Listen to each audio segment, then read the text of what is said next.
नमस्कार। Astro sky channel पर आप सबका स्वागत है। असल में ज्योतिष शास्त्र बहुत ही गहरा, अनंत और विशाल है। इसे अगर हम एक उपमा के लिए वृक्ष समझें तो इसकी प्रत्येक शाखा बहुत ही विशाल और बहुत गहरी है, बहुत फैली हुई है। और इस शास्त्र को समझने में, पूरी तरह समझने में शायद कई जन्म लग जाए। फिर भी जब हम इसका अध्ययन करते हैं तो कुछ बातें हमारे समझ में आ जाती हैं। उसी के आधार पर आज मैं आपको इसकी एक शाखा के बारे में बताने वाली हूँ। वैदिक ज्योतिष शास्त्र में जिस पद्धति को सबसे ज़्यादा महत्व दिया जाता है वह पाराशरीय पद्धति है। पाराशरीय पद्धति मूल रूप से ज्योतिष के सुप्रसिद्ध ग्रंथ बृहद पाराशर होरा शास्त्र के सिद्धांतों पर चलता है। इस ग्रंथ के रचयिता महर्षि पाराशर हैं, ये सभी जानते हैं। और जो भी ज्योतिष का अध्ययन करते हैं वो इस बात को समझते हैं कि महर्षि पाराशर ने जो बृहद पाराशर होरा शास्त्र ग्रंथ की रचना की है वो बहुत ही अत्यंत समझने के लिए, अगर उसका हम एक एक श्लोक का, एक एक शब्द का अगर हम अध्ययन करें तो हमें उसकी गहराई समझ में आती है। बृहद पाराशर होरा शास्त्र बहुत ही अद्भुत ग्रंथ है। इसके नियमों का अनुसरण ज्योतिष शास्त्र के लगभग सभी ग्रंथ करते हैं और ज्योतिष में गणित और फलादेश संबंधी सभी नियम उन्हीं की देन है। पाराशरीय पद्धति मूल रूप से ज्योतिष के सुप्रसिद्ध, जो मैंने अभी कहा, बृहद पाराशर होरा शास्त्र के सिद्धांतों पर ही चलते हैं। इस ग्रंथ के महान रचयिता महर्षि पाराशर, जिन्होंने बहुत ही सटीक श्लोक के साथ और थोड़े, अगर हम कहें स्पष्ट भाषा में, तो थोड़े से कई श्लोक ऐसे हैं जो समझने में थोड़े कठिन जाते हैं, लेकिन फिर भी अगर हम ध्यानपूर्वक उनको पढ़ते हैं, ध्यानपूर्वक उसका अध्ययन करते हैं तो इसके जो गहराई है, जो अर्थ है, वो समझने में थोड़ी आसानी होती है। वैदिक ज्योतिष शास्त्र का जो ग्रंथ है ये, और इसके आधार पर जब हम कोई फलादेश करते हैं या इसके आधार पर हम कुंडली का अध्ययन करते हैं तो उस अध्ययन में हमें जातक के भविष्य में क्या होने वाला है या जातक का पूर्व कैसा था, वर्तमान कैसा चल रहा है, इसकी बहुत ही अच्छी तरह से हमें जानकारी या स्पष्ट चित्र सामने आ जाता है। इसी के अंतर्गत आज मैं ज्योतिष शास्त्र में होरा का क्या महत्व होता है उसके बारे में बताने वाली हूँ। होरा दो तरह से होता है। एक होरा वह होता है जो मुहूर्त के लिए जाना जाता है। जैसे कोई मुहूर्त, अगर आपके पास, आपको मुहूर्त पता नहीं है और कोई कार्य करना आवश्यक हो गया तो होरा में देखकर आप समझ सकते हैं कि भाई इस होरा में कार्य करना शुभ है या अशुभ है, तो उसे कहते हैं मुहूर्त के लिए देखा जाने वाला होरा। और एक होरा होता है जो जन्म कुंडली के आधार पर बनाया जाता है, और वो होरा होता है जो हम जन्म कुंडली के षोडश वर्ग बनाते हैं, उसमें से एक होरा की कुंडली होती है। तो आज मैं उस होरा के बारे में बताने वाली हूँ जो मुहूर्त के लिए जाना जाता है।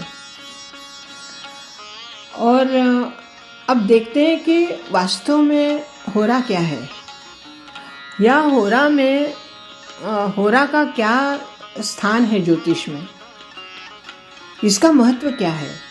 असल में होरा काल में किया गया कार्य शुभ मुहूर्त में किए गए कार्य की भांति ही सिद्ध होता है। इसीलिए होरा शास्त्र को कार्य सिद्धि का अचूक माध्यम माना गया है।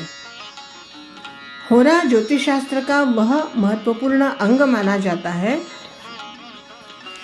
जो कि किसी भी शुभ मुहूर्त जो कि हमें पता नहीं है या हमें अचानक कोई कार्य करना आ जाए, तो ऐसे में शुभ मुहूर्तों के अभाव में कोई मंगल कार्य ना रुके, इसके लिए ज्योतिष में होरा चक्र की व्यवस्था की गई है। और ऐसा कहा जाता है कि होरा काल में किया गया कार्य शुभ मुहूर्त में किए गए कार्य की भांति ही सिद्ध होता है। इसलिए होरा शास्त्र को कार्य सिद्धि का अचूक माध्यम माना गया है। अब सूर्योदय से अगले दिन सूर्योदय तक 24 होराएं होती हैं और एक सूर्योदय से एक सूर्यास्त तक एक होरा की संख्या 12 होती है।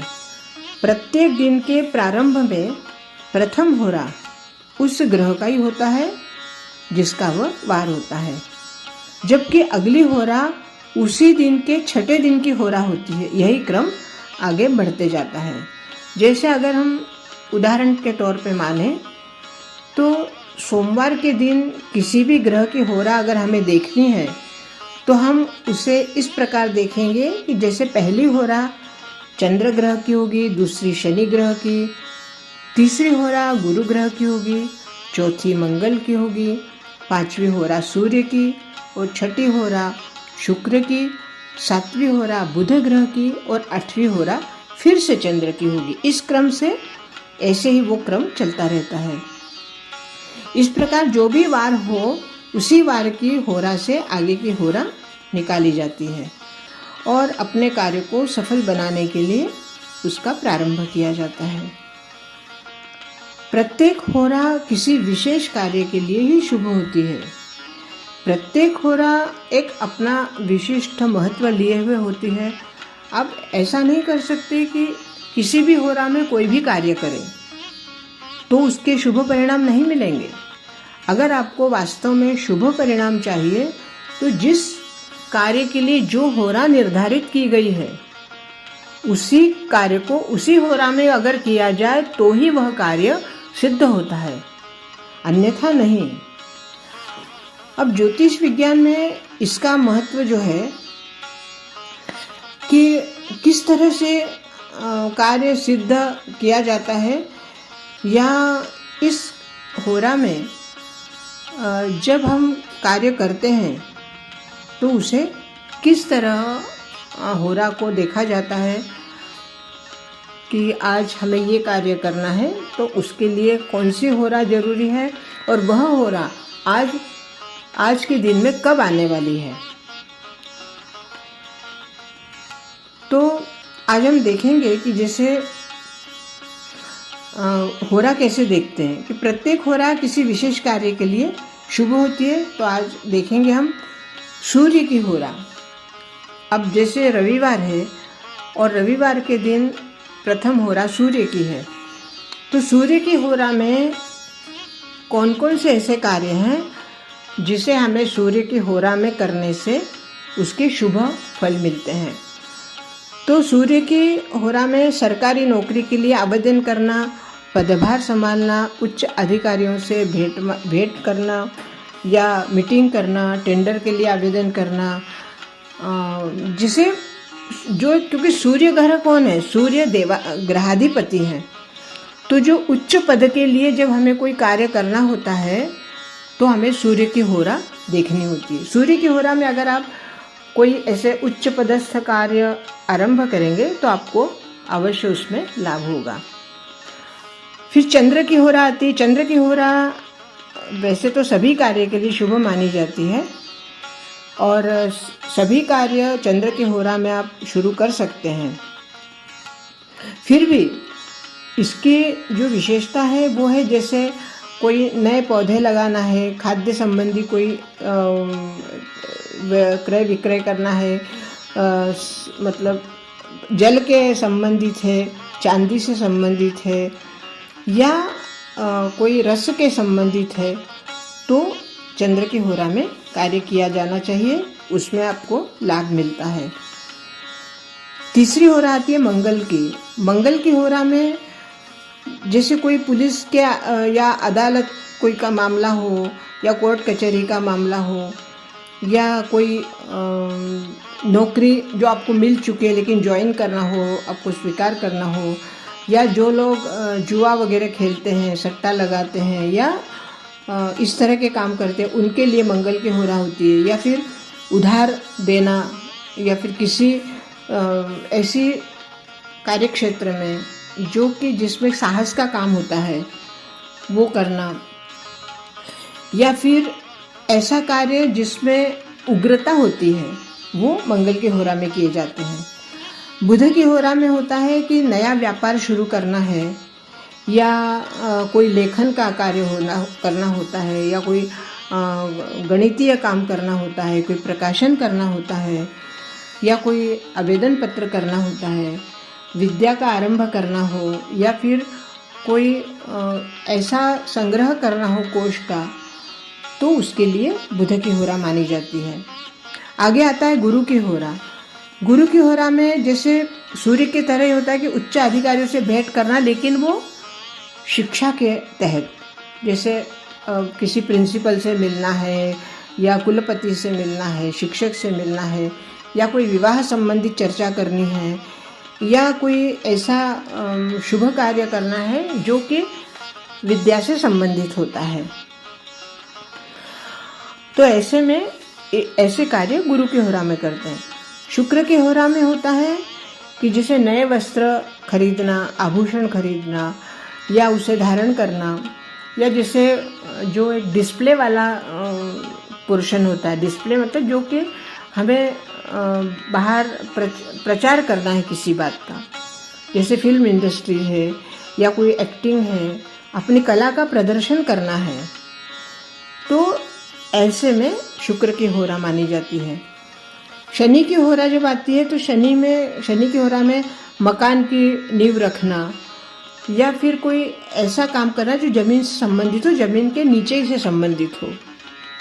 कारखाना है, कोई लोहे का कार्य शुरू करना है, लोहे का कारखाना शुरू करना है, वाहन के लिए भी होरा ये मानी जाती है, या फिर भूमि खरीदना है, या कोई ऐसा कार्य करना है जो ज़मीन के नीचे से संबंधित होता है। तो इस तरह से शनि के होरा में कार्य किया जाता है।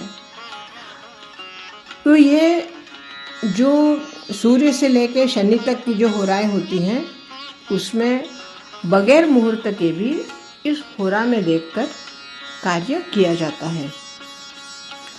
अब बात आती है कि कई बार प्रश्न मेरे को भी पूछा जाता है कि भाई हमें कुछ कार्य करना है, जैसे कोई पूछते हैं कि भाई हमें गाड़ी खरीदनी है, या हमें ज़मीन खरीदनी है, या हमें कोई आभूषण खरीदने हैं, या कोई औषधि लेनी है। तो औषधि का जैसे जो कोई बीमार है तो उनका दवा का असर नहीं होता है, तो क्या करें, दवा ले रहे हैं लेकिन दवा का असर नहीं हो रहा। तो ऐसे में जब आप गुरु और चंद्र के होरा में अगर दवा लेंगे तो आपको अवश्य असर होगा, क्योंकि चंद्र के बारे में कहा जाता है कि चंद्र अमृत देते हैं, तो इसलिए वो दवा भी आपके लिए अमृत हो जाएगी। तो इस तरह से जो मेरे को पूछते हैं कि भी हमें ये काम करना है तो हम कब करें, तो मैं भी अगर कोई उस समय मुहूर्त ना हो तो होरा मुहूर्त देखकर ही मैं उनको बताती हूँ कि भाई आप ये काम इस समय करें तो आपको शुभ फल मिलता है, और भगवान की कृपा से वो काम वैसे ही होते भी हैं। तो आज हमने जाना कि बृहद पाराशर पद्धति में होरा का क्या महत्व है, ज्योतिष में होरा किसे कहते हैं, और होरा में क्या क्या कार्य किए जाते हैं। इसके बारे में अगर आपके मन में कोई प्रश्न हो तो आप कमेंट्स में लिख सकते हैं या व्हाट्सएप कर सकते हैं। आज के लिए इतना ही। बहुत बहुत धन्यवाद। नमस्कार।